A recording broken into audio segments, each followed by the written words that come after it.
Log on to patreon.com/Dane Calloway or paypal.me/Dane Calloway to support me, my channel, and my content. Merchandise is now available at I'mJustHereToMakeYouThink.com.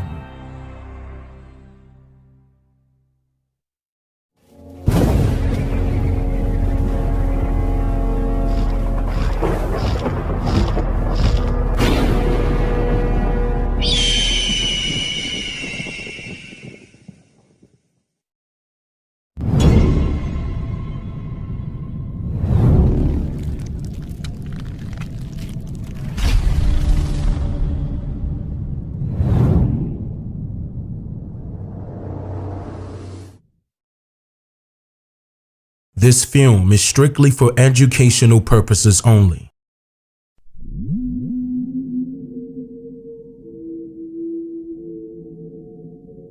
This whole was told in reverse.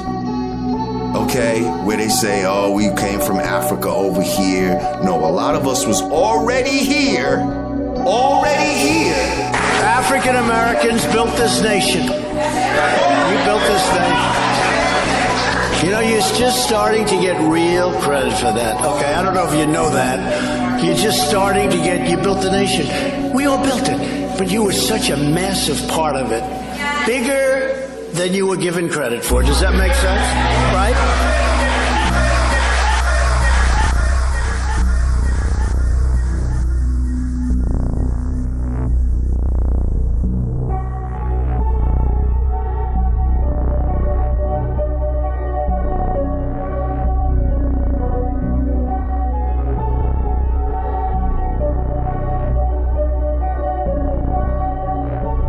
Well, what is already here in America is proof. A lot of people say, well, we all African. Don't make a mistake about that. Only way you're going to find out, everybody that's black ain't no African, everybody that's black ain't no Native American neither. Only way you're going to find out, you go back and find out you look into your own family. This is what they don't tell you. You got to look into your own family and see who your family member is.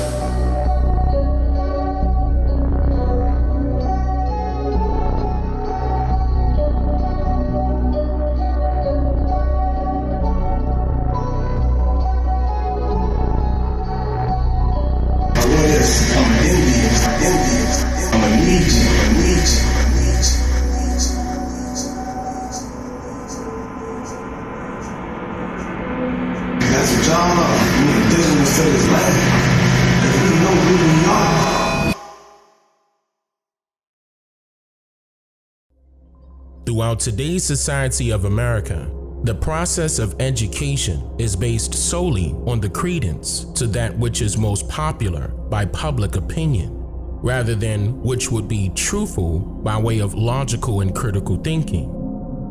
Compulsory school curriculums in history, for example, derives from fabricated folktales that were authorized by manipulative social engineers of the 19th century, and their opinions alone are somehow credible and are unmolestedly deemed as historical facts without being constructively criticized or even publicly challenged for validation and accuracy.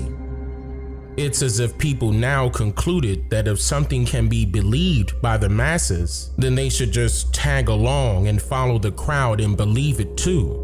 But how did we, as a people, allow our history to be written solely on the basis of a stranger's opinion or by popular belief? Why would these strangers have a right, or even the knowledge for that matter, to tell the stories of our actual history here in America, when the truth is, those strangers were not living here with our indigenous ancestors to bear witness to any account to begin with?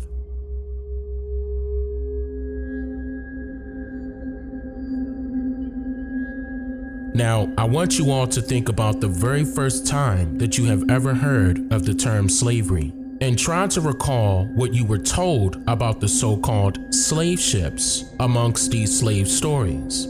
Many of you can recall hearing information given to you concerning the slave ships themselves, deriving from third-party sources and maybe not your school initially, but that's very important to note. Because we must now ask, where did these third-party sources retrieve their information about the slave ships in general? These third parties are things like books and movies and even the media that tends to give their cultivated possible descriptions of these so-called slave ships based merely on their perception of what they consider to be a fact, based on information taught by a stranger, or rather by someone else's opinion. For example, fictional movies like 12 Years a Slave and Armistead, then the resurfacing of the story surrounding Clotilda, which was allegedly found and deemed as the last American slave ship, just like the Wanderer, which was also deemed as the last American slave ship. But yet, there are no viable remains of either ship or boat, just a story, in order to keep the idealism of slavery afloat. What all of these third-party sources have in common is that their stories tends to lead to a dead end when researching any publicly verifiable evidence to validate their claims made, along with validating their depictions of what a slave ship actually is. So, what's a depiction? A depiction is an old French word that is defined as a portrayal in picture or a representation in words, a portrait. What is also very important to note here is that by creating a portrait or a portrayal of a depiction, it does not have to be accurate. It is just meant to show a generalized likeness or an idea of something by way of imagination that is agreed upon. According to an 18th century painter and the founder of the Society of Arts, Sir Joshua Reynolds stated that, quote, "In portraits, the grace, and we may add, the likeness consists more in the general air than in the exact similitude of every feature." So, what does all of this have to do with the existence of slave ships? Well, that's the point. There were no official slave ships, nor were there any ships created for the intended purpose to carry only slaves. These depictions that were mysteriously given to us about these ships manipulated the mind into believing that there were actual slave ships that existed, when in reality, there is no hard evidence to support this heavily campaigned theory. In fact, you will not find any colonial documentation that would use the term slave ship to describe their passenger ships, cargo ships, merchant vessels, or warships. This means that these stories of slave ships are contradicting themselves, because these ships were actually wooden sailboats that did not include utilitarian motors as a convenience. These motorless sailboats were originally known as rowboats that were called skiffs, dories, and wherries that were chiefly propelled by the use of sails and oars for navigating the boat even through tumultuous seas, violent winds, and unexpected climate changes. Between the 1500s and the 1800s, these rowboats were used for many things, like trading goods, or for the transportation of goods, exploration, pirateering, and of course, immigration. But just not those stories of immigration that most of you are accustomed to hearing about. And here's what I mean by that.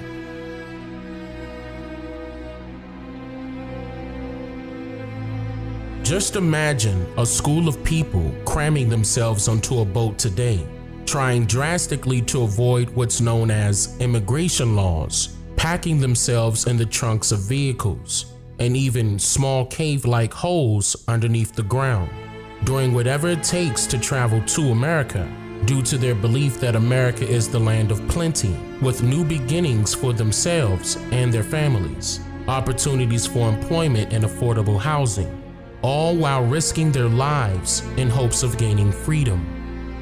This should all ring a bell here and make you wonder if people were willing or unwilling to aboard these rowboats or cargo passenger ships in the first place. Or maybe the question should be, were people forced into slavery or was slavery simply done by choice? Now, before I go any further, I want you to note again that during the 1600s and until the near end of the 1800s, rowboats or cargo ships were not modernized to include engines or motors that would conveniently drive the boat throughout the seas. The commercial production of steamboats or riverboats were made available at the tail end of the 1800s as well, which should make you wonder, how many so-called slave ships were accounted for that enabled strangers to carry a whopping 12.5 million people, along with supplies, food, and other cargo from one continent to another? And if there were no motors or engines attached to these slave ships, then some company or fictionalized character would have been created and placed up for public display by now in order to showcase how an impossible task of dragging millions of people out of their native lands and forcing them to work on some distant land is somehow a reality, and it actually happened. But I guess since slavery was so bad that it's no need to prove that these slave ships actually existed, right?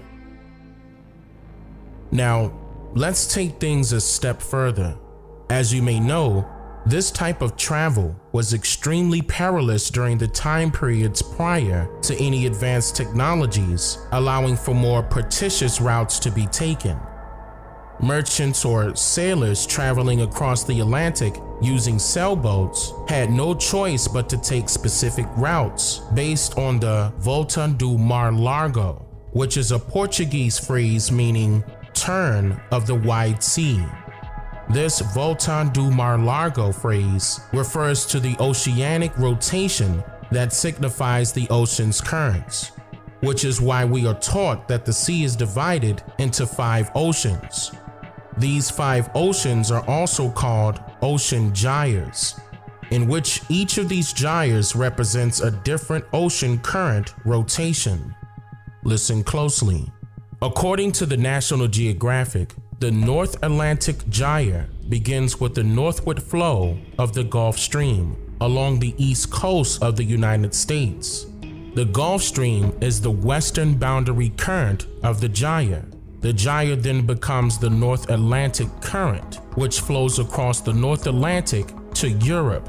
Still flowing in a circular pattern, the current flows south as far as northwestern coast of Africa, where it is known as the Canary Current, the gyre's eastern boundary current. The gyre is completed as the North Atlantic Equatorial Current crosses the Atlantic Ocean to the Caribbean Sea.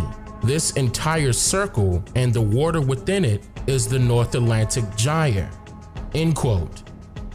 As I've stated numerous times before, this means that only the winds and the currents of the ocean could determine how a boat or a ship was able to travel across the Atlantic, revealing the true reason why explorers initially sailed to South America instead of North America first. Also, the winds and the climate made trading and traveling across the ocean very time-consuming, resulting in slowly paced travels that will require several weeks and even months to reach a single destination, yet alone a round trip, all while hoping that the captain sailor has the ability to stay on course. And by the way, this also exposes that these ships were not able to literally travel straight across from one continent to another, due merely to the ocean's current, which can be compared to a game of double dutch, since inexperienced and even senior sailors had to jump in these gyres at the right times or they would lose. They were also limited to just having a compass for direction and the use of their hands to tell time, or rather how much daylight was left, by aligning their fingers with the horizon. All of this sounds difficult, doesn't it? According to the Royal Museums of Greenwich, life at sea during the Age of Sail was filled with hardship. Sailors had to accept cramped conditions, disease, poor food and pay, and bad weather.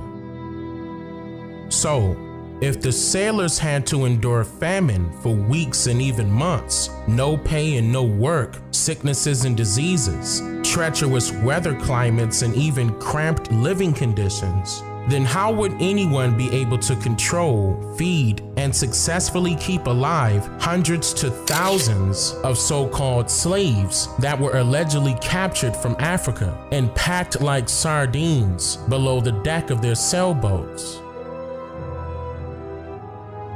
Many people died for attempting this voyage, making it extremely difficult to even keep the same crew for more than one seafaring trip across the Atlantic.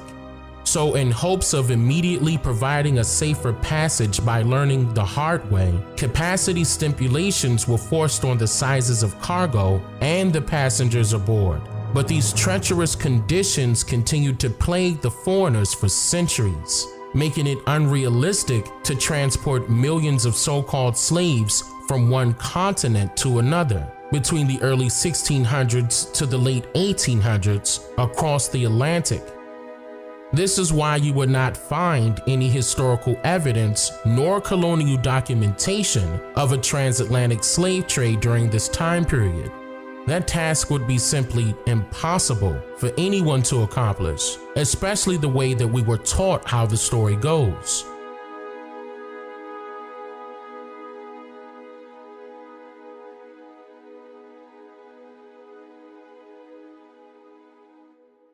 So, what is a slave ship? And what can be logically concluded by critical thinking as to what was originally meant by the use of this term? First, the origin of the term slave ship allegedly traces back to the English noun slaver, which made a public appearance in the dictionary entitled Walker and Webster Combined in a Dictionary of the English Language, which was published in the year of 1877. However, what's important to note is that the term slaver was defined during this time period as saliva running from the mouth, and the closest word that had derogatory meaning of this kind in regards to the word slaver was the term slaverer, which was defined as an idiot during this time period, interesting enough. Second, the definition of the term slave ship was never historically documented before. In fact, the word was just recently created and made its way into school curriculums and books well over 100 years later, around the mid-1980s. Did you know that you would not find the term slave ship in any English dictionary prior to the 1980s? Which forces an individual to define this non-existing term by complete speculation surrounding the two words that it is comprised of, slave and ship.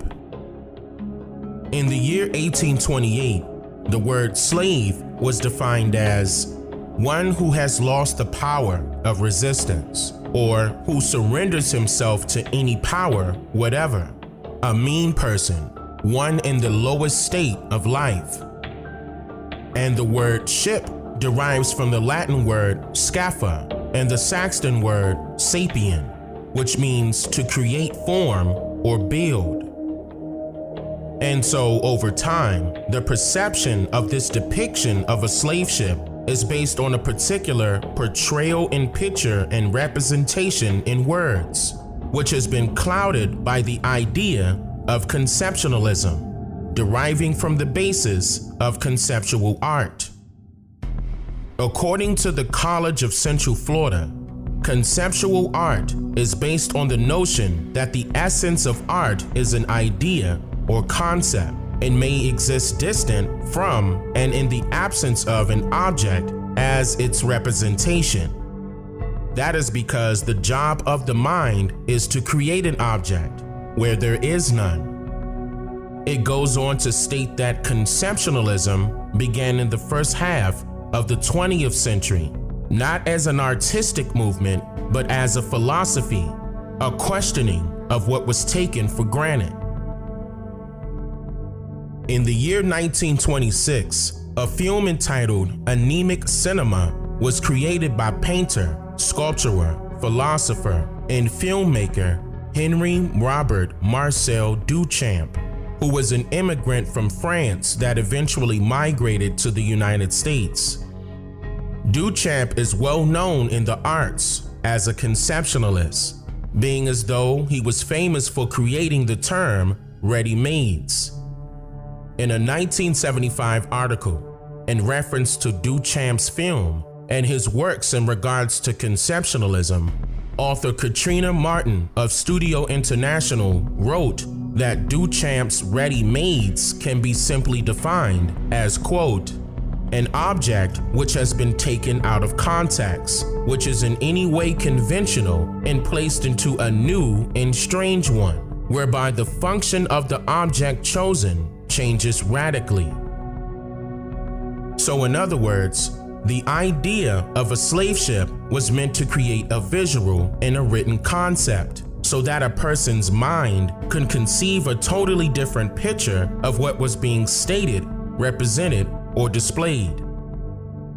So, a person's mind would radically imagine changed portraits or visions altogether of what a slave ship could be, mentally, based solely on allowing our minds to combine the definitions of a slave and ship inadvertently.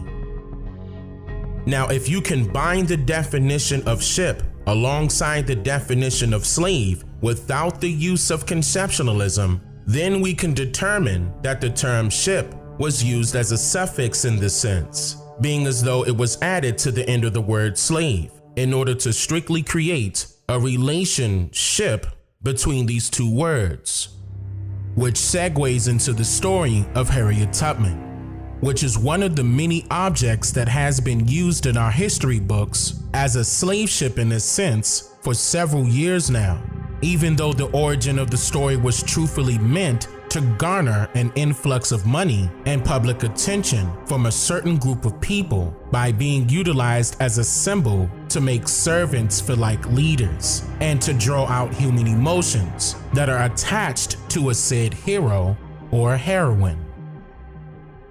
That alone is just one of the many reasons why the story of Harriet Tubman has been recreated over and over again as a book and as a movie.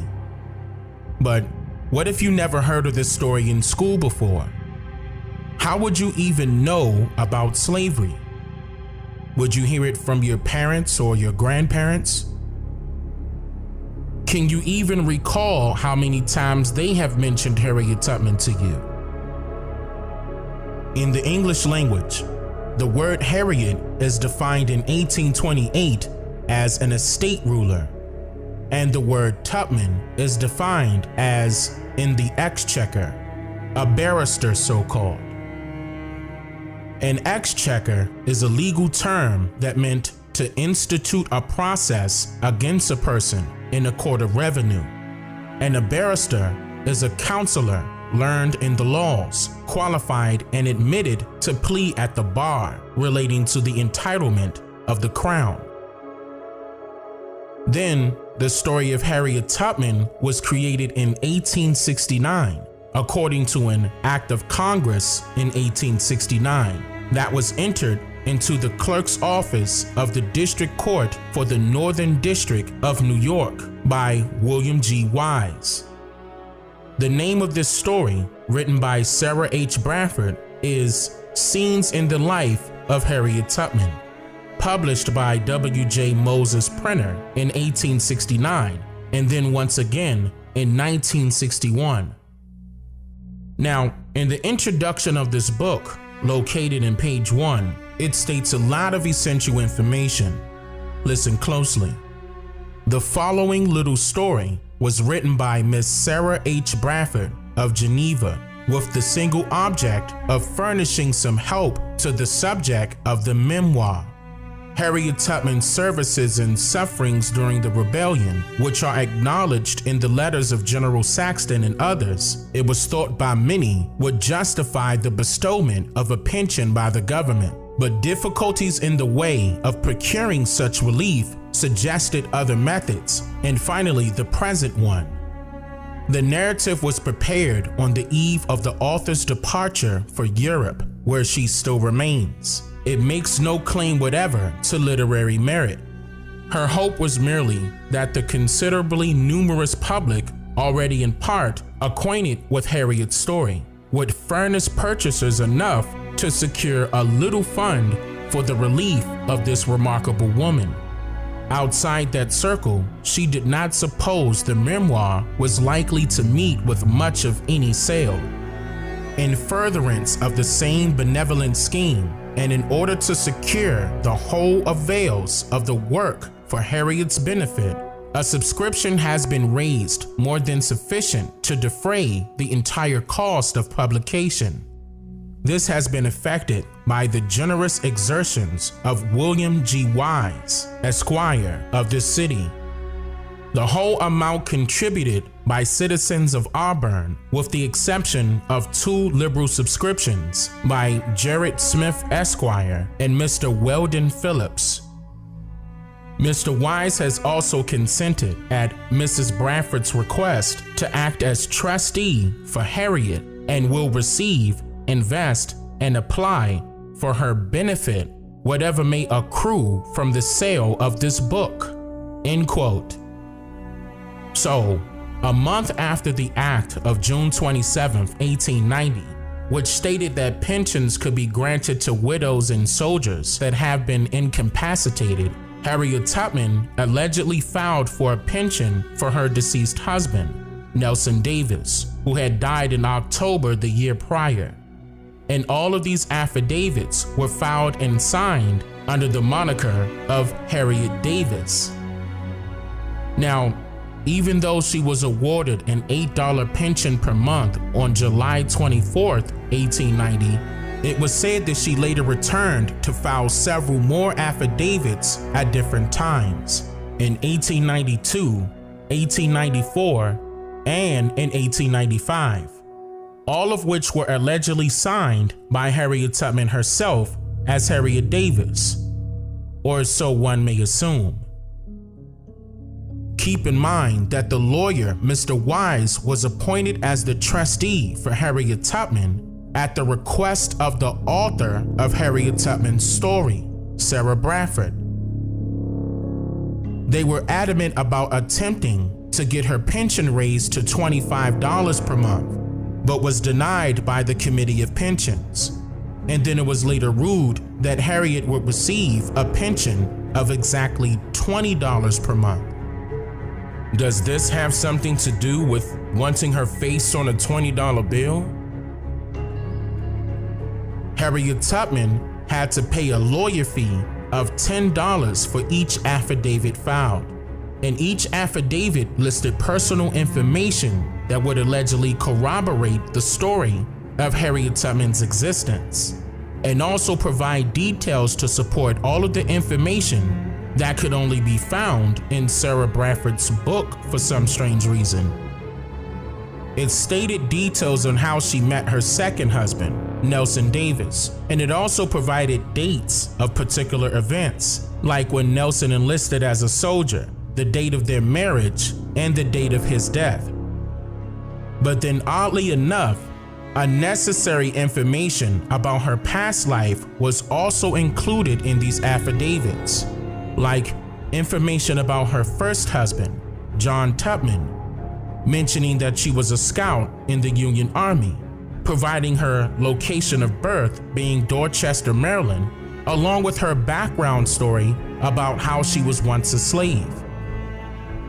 It also included missing vital information, like it stating that she lived in Cayuga, New York, but no mention of her exact address, nor does it list anything about her date of birth or any information about her past and current jobs to be able to afford these lawyer fees, nor does it mention the name Araminta Ross, or when and why she changed her first name to Harriet.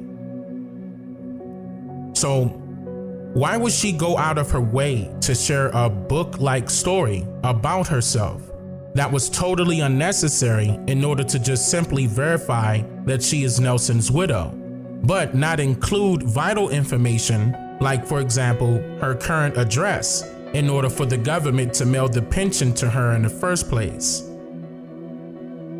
The story of Harriet Tubman has been contradictory each time it was recreated. She has been called an abolitionist, a political activist, then a spy for the Union, and a conductor of the Underground Railroad. Then she was said to have been a teacher and a nurse. But yet, some authors claim that she was illiterate and couldn't read or write. So what did she teach if she couldn't read? And how did she learn how to be a nurse for soldiers that were dying during the Civil War without being able to write? And what's way more important than that, all of these affidavits were said to have been filed and signed by Harriet Tubman herself, but they were actually written in full by other people on her behalf at her request, allegedly. And I say allegedly because the affidavit that was filed in order to give particular people permission to write and speak on Harriet's behalf was done so on the date of May 7th, 1895, which was well after the previous affidavits between the years of 1890 and 1894 were already on file. But this particular affidavit seemed as if Harriet Tubman wrote it herself, due to her stating, quote, "My affidavit of June 16th, 1894 and November 10th, 1894 were both written in my presence." But then the paragraph underneath it states, "The above testimony was all written in my presence," instead of saying, "My testimony was all written in my presence." What is very important to note here is that she only mentioned 3 affidavits being done in her presence, the 2 in 1894 and this one in 1895, with no mention of the previous affidavits. And here's the problem with that. The previous affidavits that were allegedly filed by Harriet Tubman herself has the exact same handwriting as all of the other affidavits. And yet, there was no mention of Harriet Tubman being illiterate in any of these documents that she allegedly wrote. In fact, her signature that was done in cursive writing is also identical of that same handwriting. And if you take an even closer look, you'll notice that each of her signatures are all marked by an X, while being accompanied by 2 other signatures of 2 separate witnesses. Now, even though in certain situations an X mark can be used to provide a signature for those people who are incapacitated due to illiteracy or disability, an X mark as a signature could also be used in the case of fraud and misinformation. According to a book by author Scott Richard Lyons called X Marks, Native Signatures of Assent, an X mark is a treaty signature. During the 18th and 19th centuries, it was a common practice for treaty commissioners to have their Indian interlocutors make X marks as signifiers of presence and agreement, meaning an Indian signature was recorded by the phrase, his X mark, and what the X mark meant was consent. An X mark also signified coercion. As everyone knows, treaties were made under conditions that were generally unfavorable to Indians, and as a result, they were often accompanied by protests. End quote. Harriet Tubman was finally awarded multiple other pensions, but only years after she died. And having been married twice with no biological children in between them and no records of next of kin, who are the beneficiaries of these new pensions, along with the money that is still being made from numerous books and movies about her story today. Mrs. Christine Shack, their teacher, was asked about her pupils. Mrs. Shack, do your pupils who are most of them children of migrant families. Are they anxious to get an education? Terribly anxious, even more so than the child in the normal school year. Do they get any help from their parents as far as schoolwork is concerned? Usually you will find that the parents themselves are not educated. When we go out to enroll the children, oftentimes the parent will make an X and the person interviewing will have to sign it in order to get permission for the child to be enrolled in school. In order to get permission for the child to be enrolled in school. In order to get permission for the child to be enrolled in school. I'm just here to make you think.